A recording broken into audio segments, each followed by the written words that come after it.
ये स्थिति सच में हैरान करने वाली है।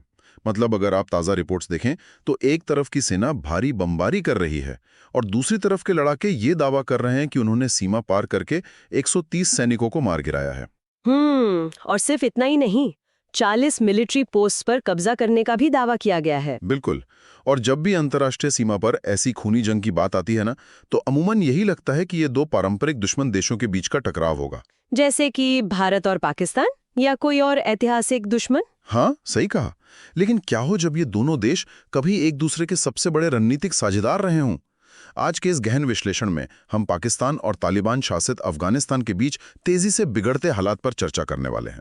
और ये चर्चा बहुत जरूरी है, क्योंकि ये सिर्फ दो देशों की सेनाओं के बीच का टकराव नहीं है। ये दशकों पुरानी एक पूरी की पूरी विदेश नीति और रणनीतिक ढांचे के ढहने की आवाज है। तो आज हम जिन विस्तृत भू राजनीतिक स्रोतों और खुफिया रिपोर्ट्स का विश्लेषण कर रहे हैं, उनका मिशन इस पूरी ओपन वॉर जैसी स्थिति की परतों को डिकोड करना है। बिल्कुल।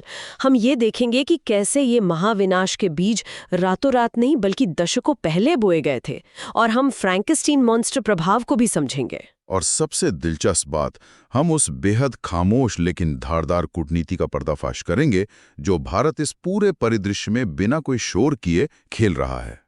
भारत का रोल इसमें बहुत ही रणनीतिक है। लेकिन इससे पहले कि हम इस गहराई में उतरें, एक बात शुरुआत में ही स्पष्ट करना बेहद जरूरी है। हाँ, वो डिस्क्लेमर देना बहुत आवश्यक है। बिल्कुल। तो इन भू राजनीतिक दावों और खुफिया रिपोर्ट्स का विश्लेषण करते हुए हम ये साफ कर दें कि इस पूरी चर्चा में हम किसी भी देश, पक्ष या विचारधारा का समर्थन नहीं कर रहे हैं। एकदम सही।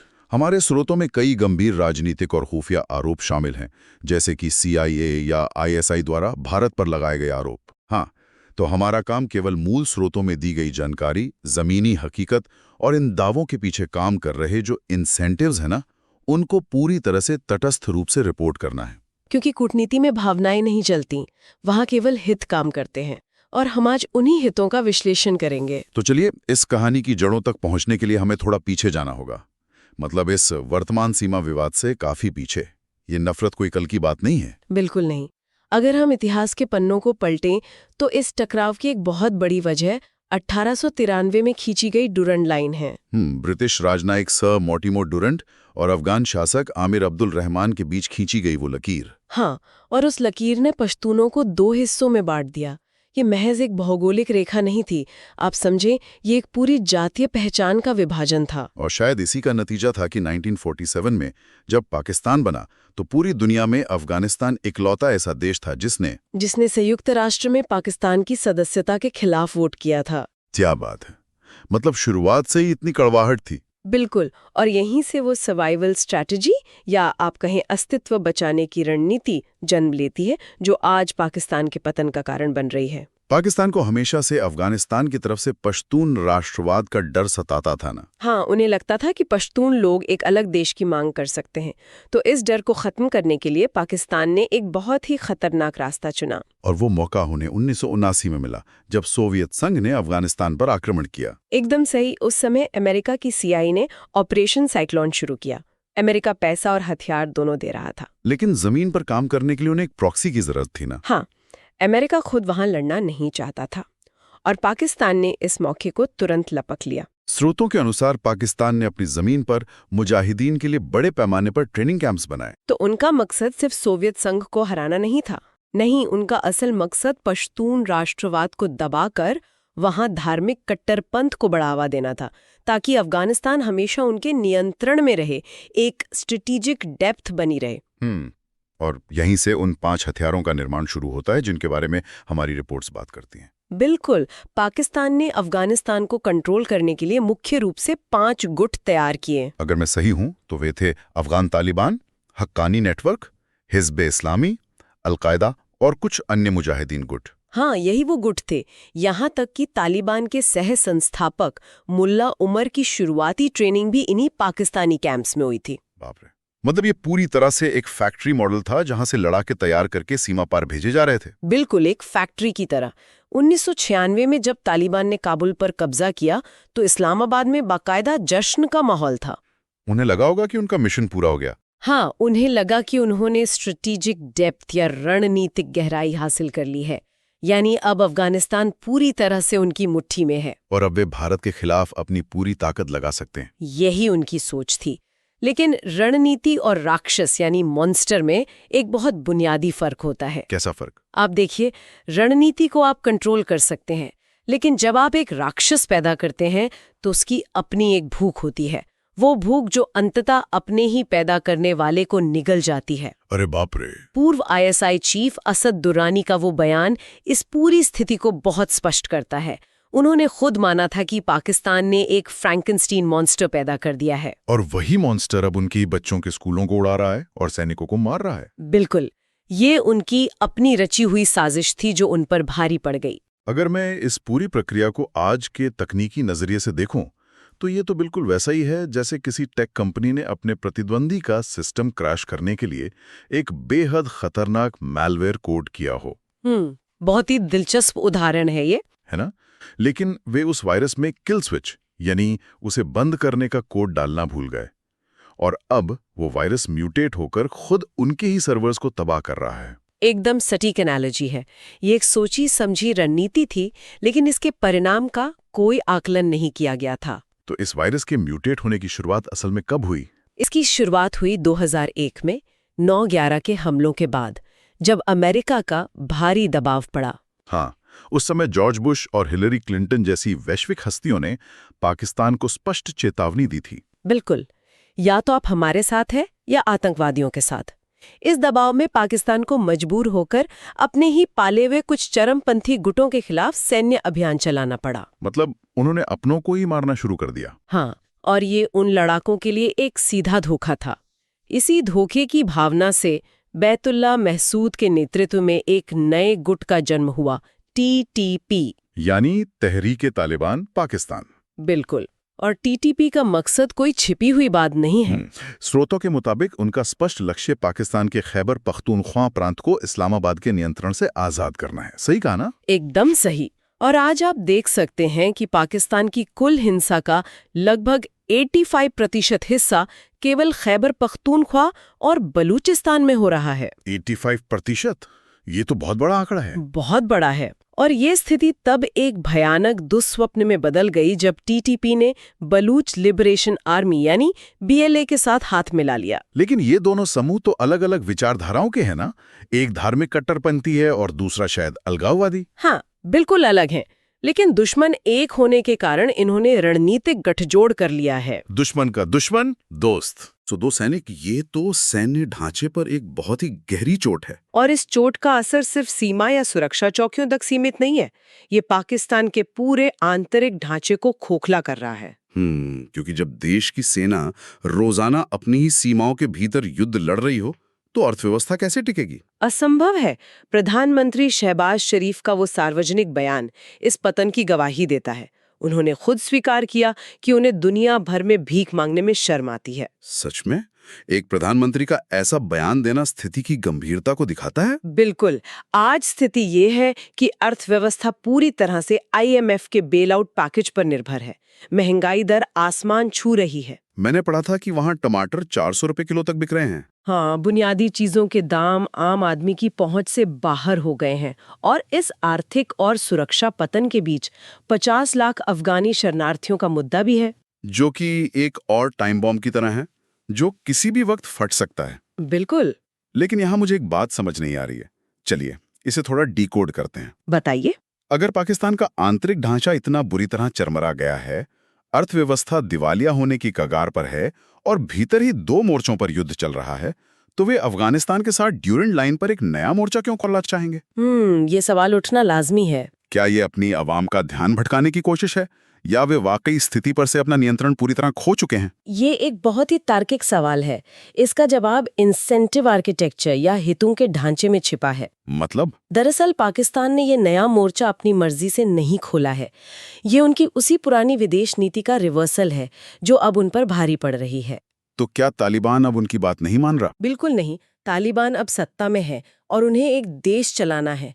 उन्हें समझ आ गया है कि जो देश खुद IMF के सामने कटोरा लेकर खड़ा है, वो अफगानिस्तान का पुनर्निर्माण क्या खाक करेगा। 30% महंगाई दर वाले पाकिस्तान के साथ जुड़ना तालिबान के लिए आर्थिक आत्महत्या ही होगी। सही बात है।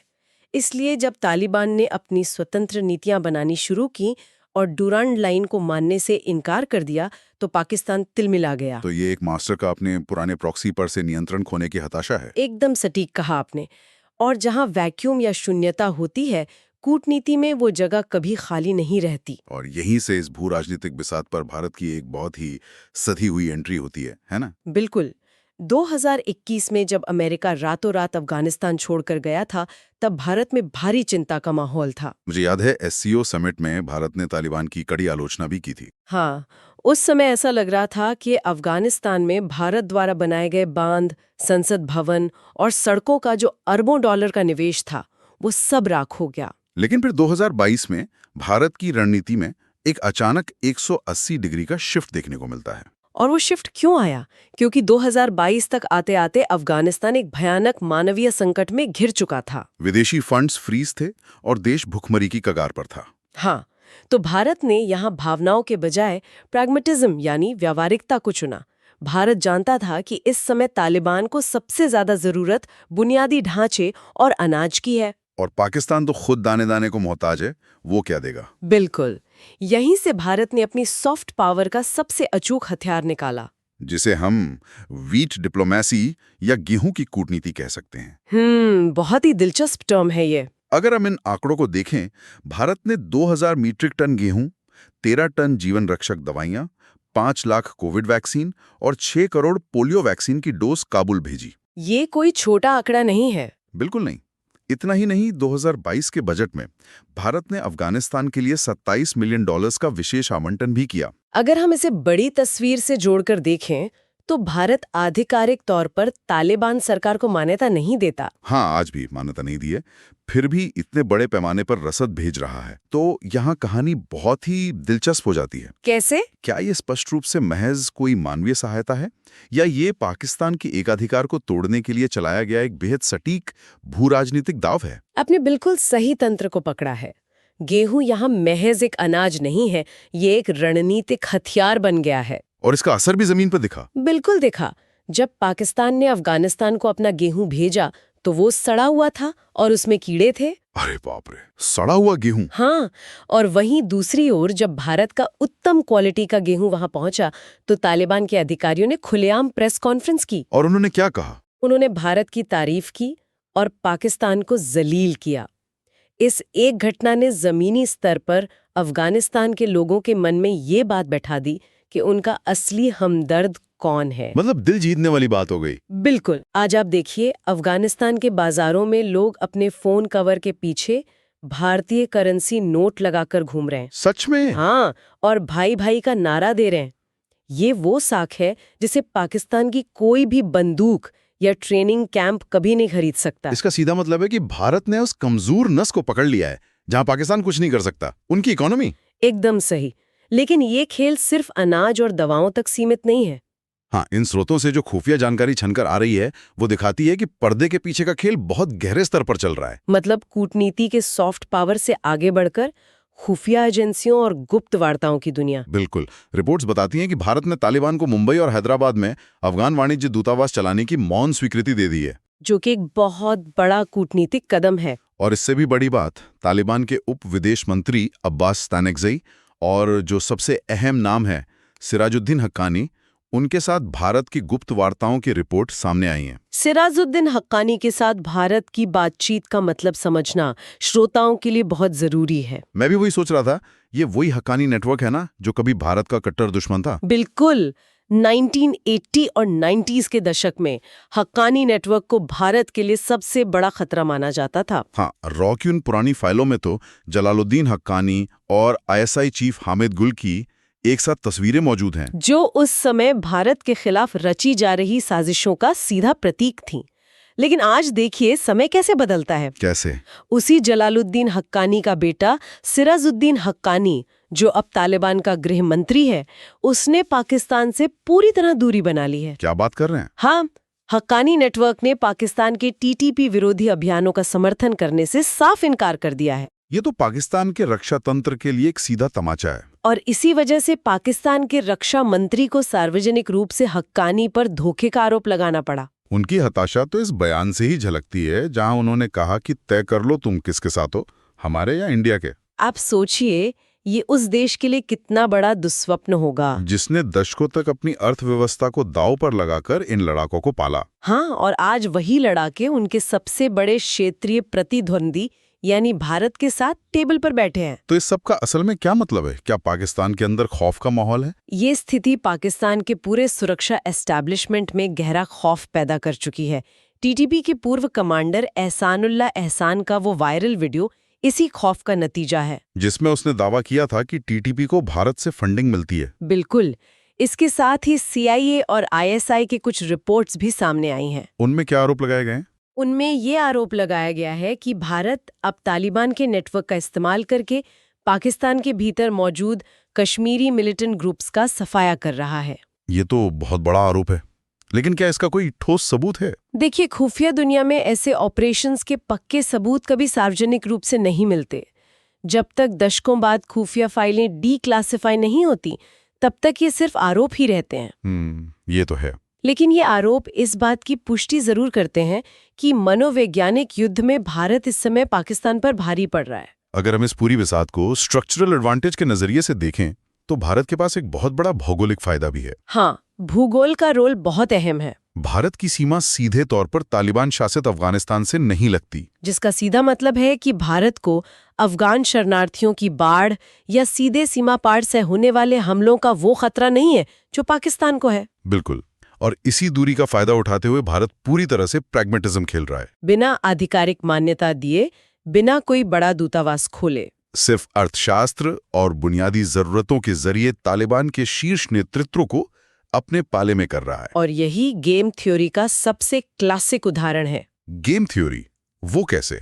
गेम थ्योरी हमें बताती है कि हर खिलाड़ी वो कदम उठाता है जिससे उसे अधिकतम फायदा हो। तालिबान का अधिकतम फायदा अब पाकिस्तान की धार्मिक कट्टरता में नहीं है। उनका फायदा भारत के आर्थिक ढांचे और अंतर्राष्ट्रीय वैधता में है। और भारत ने अपने संसाधनों का इस्तेमाल बिल्कुल सही समय पर किया, जब प्रतिद्वंद्वी अपनी ही बनाई हुई आग में जल रहा था। बिल्कुल। तो अगर हम इस पूरे विश्लेषण को समेटें, तो कुछ बहुत ही ठोस निष्कर्ष निकलते हैं। पहला तो ये कि जब कोई देश अपनी विदेश नीति की बुनियाद नफरत और प्रॉक्सी वॉर पर रखता है, तो अंत बुरा ही होता है। मतलब दूसरों के घर में आग लगाने के लिए वायरस बनाता है, तो वो वायरस एक दिन म्यूटेट होकर खुद उसी के सिस्टम को जलाकर खाक कर देता है। पाकिस्तान आज उसी म्यूटेशन का शिकार है। उनका अपना बनाया हुआ स्ट्रेटेजिक डेप्थ का सिद्धांत आज उनके लिए स्ट्रेटेजिक डेथ ट्रैप बन चुका है। और दूसरा अहम निष्कर्ष ये है कि कूटनीति में शून्यता कभी स्थायी नहीं होती। हाँ, पाकिस्तान के आर्थिक पतन ने जो खाली जगह बनाई, उसे भारत में अपनी वीट डिप्लोमेसी से भर दिया। ये दिखाता है कि 21वीं सदी की कूटनीति में सिर्फ हथियारों की ताकत काम नहीं आती।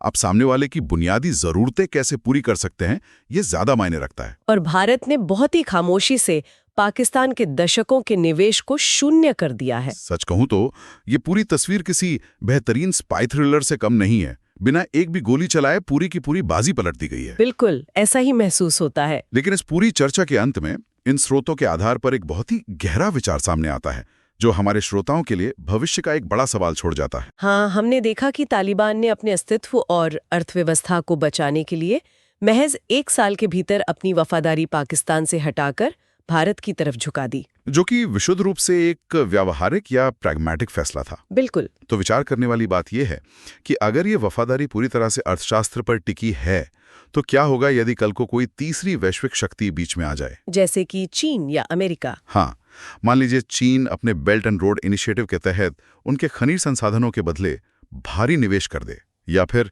अमेरिका कोई बड़ा आर्थिक पैकेज ऑफर कर दे। ये एक बहुत बड़ी संभावना है। तो क्या उस स्थिति में भारत का ये सॉफ्ट पावर और करोड़ों डॉलर का रणनीतिक निवेश भी रातों रात धराशायी हो जाएगा? ये एक ऐसा सवाल है जो ये सोचने पर मजबूर करता है कि क्या अंतर्राष्ट्रीय कूटनीति में वफादारी जैसी कोई चीज कभी स्थायी होती है, या सिर्फ इस बात पर निर्भर करता है कि किस समय किसके पास सबसे बड़ा आर्थिक विकल्प मौजूद है। शायद कूटनीति का यही सबसे कड़वा सच है। ये सच में भू राजनीति के अस्थिर चरित्र को उजागर करता है। क्या कोई भी दाव हमेशा के लिए सुरक्षित है?